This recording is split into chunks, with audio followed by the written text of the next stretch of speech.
Happy morning, children. Hope you all are doing good. Okay. So can you people recall what are all the concepts we have learned in the last class, in the last session? Yes, the same continuation chapter today we are going to see, that is about understanding secularism. Okay. So what are all the concepts we have learned in the last session about this chapter, children? So we understood about in the history, in the past, before this, everything, the civilized people. So how the situation were. The people were discriminated based on their religion. The majority religion people were, yes, discriminating this minority people. They were, the exclusive of those people, and they were harassing those people. Yes or no, children? So due to that, so nowadays the civilized people, they were not happy with this kind of, the discrimination, and they wanted to overcome with that. So we know that the maximum, all the countries are, yes, democratic countries, and there the people wants, there is no discrimination, and they want everyone to be treated equally, irrespective of their religion. Okay. They were expecting to be treated equally irrespective of their religion. So due to that, there, the people or the constitution has planned to separate the state and the religion. Okay.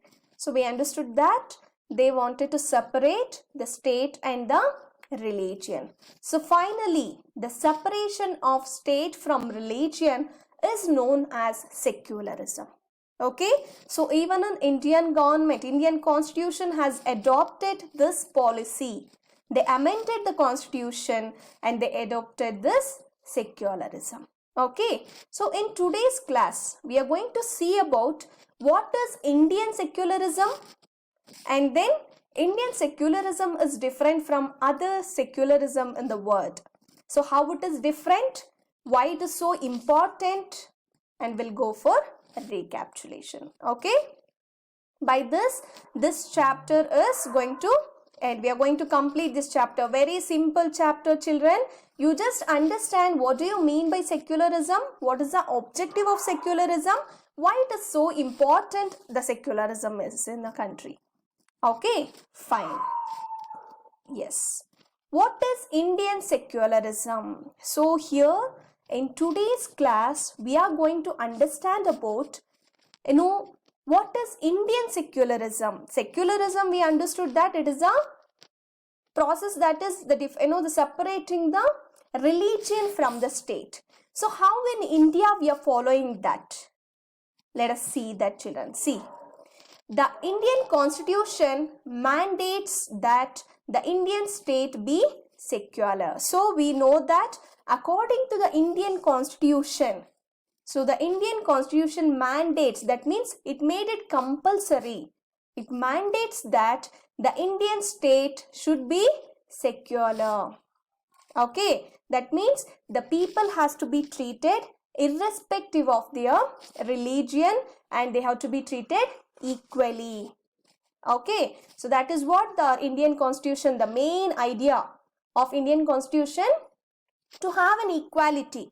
So we have studied about our fundamental rights. There also we have got a right that any people can follow any religion.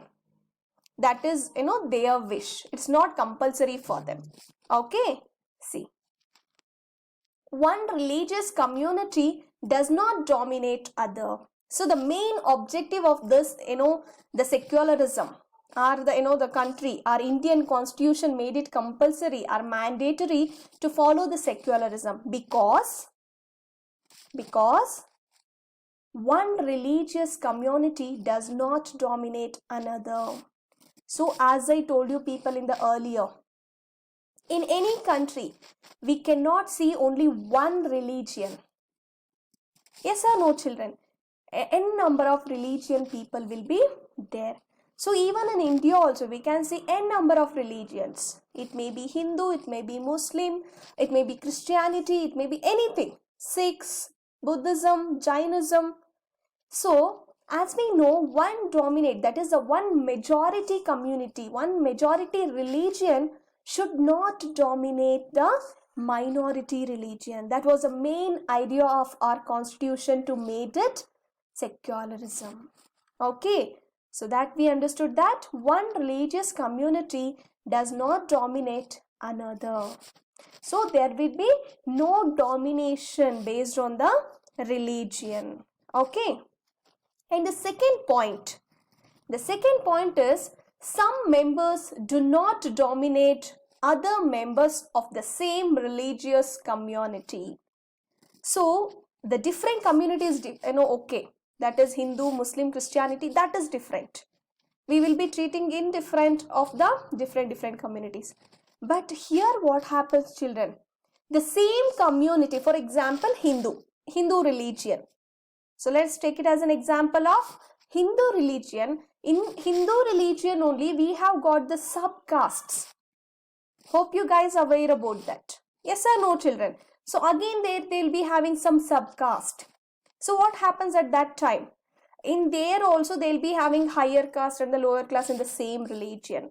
Even coming to the Christianity, they'll be having a different, the Christianity also they have got the two different, the criterias, the caste within that. So there what happened, there also they'll be having that the majority and the minority. So they'll consider superior. So in Hinduism also we have got some, the superior caste and even the, the lower caste people will consider. But that is also that, even that should be eliminated. That was the main idea of a secularism. That is what here they are telling. Some members of the same community, same religious community should not dominate other members of the same religious community. Hope you guys understood, right? Within the same religion, the people will have the differentiation. Even that differentiation and the domination should not be there. It has to be eradicated. It has to be removed. Okay. And the next one is that the state does not enforce any particular religion nor take away the religious freedom of individuals. So here they are telling that no religious is superior, no religious is inferior. Okay. So there they'll not be having any extra, enforce any particular religious, or they'll not take any of the, the freedoms. That means they'll not give the privileges to any one religion and they'll not take any freedom from the religion. That means they are treating all the religious and all religious people as equal. Hope you guys understood, right?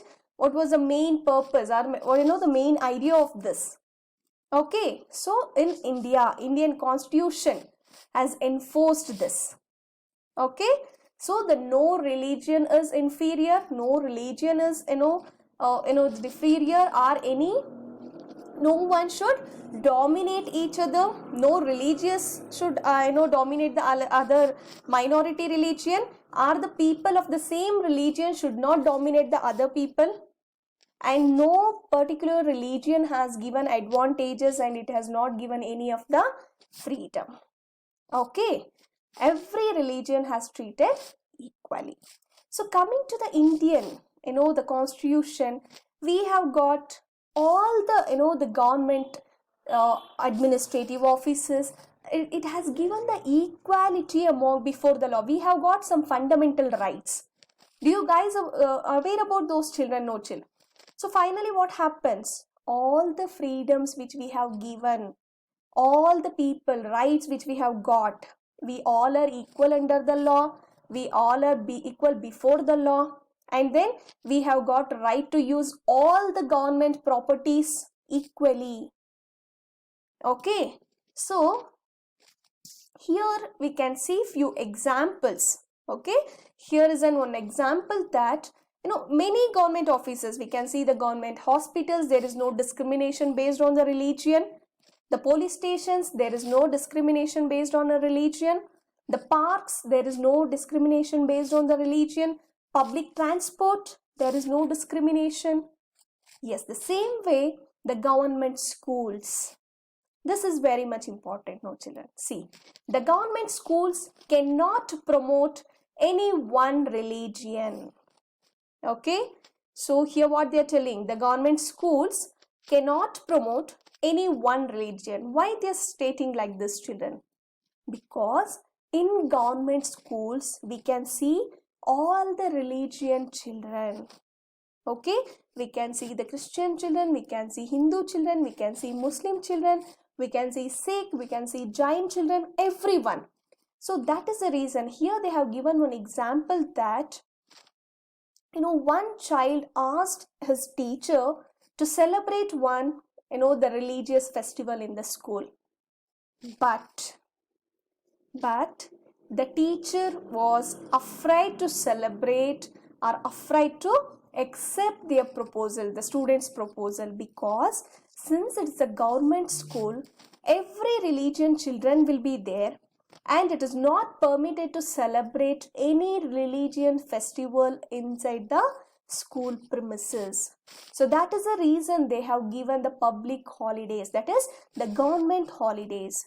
So by that they can celebrate their festivals and they can follow their rituals, the customs and their religious beliefs outside the schools. Okay, so hope you guys understood, right? They can follow any of their religious beliefs or the practices outside the school and they can celebrate their festivals. Okay, so that is the main thing. We can see that we are treating every child equally. There is no discrimination. Okay, see. In order to respect the sentiments of all the religions and not interfere with religious practices, the state makes certain exemptions for particular religious communities. So here what they are telling? To respect. So according to our Indian constitution, the states, they respect all the religious sentiments, the sentiments of all the religious people, their practices, their beliefs.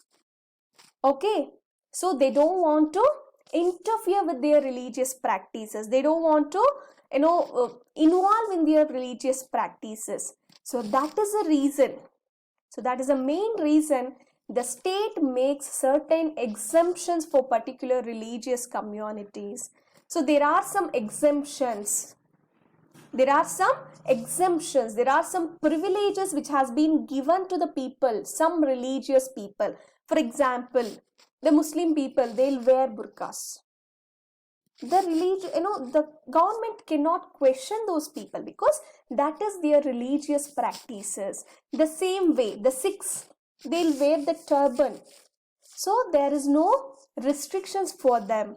So same way, many people. So whatever, the government will not be involving in their religious practices or the religious beliefs. Okay, hope you guys understood, right? Children, you people are understanding how the secularism is working.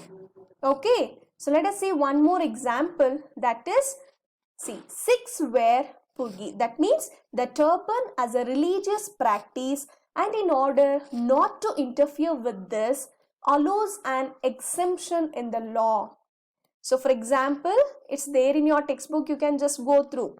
So the two friends are riding their bike. So there one Sikh person is not wearing the helmet and another person is wearing the helmet. So the person who is wearing the helmet is questioning the Sikh, why you are not wearing your helmet? So that time he is explaining that this is my ritual, that is the the religious practice or the religious belief, it has been excluded. There is a exemption for wearing the helmet for the Sikh people, so due to their religious practice. Okay, many of us not knowing about this, yes or no, children? So here in India we have got some religious exemption, religious practices which we have been followed has been excluded by the government laws. Okay, So the sick people are excluded to wear their helmet. There is an exemption for them.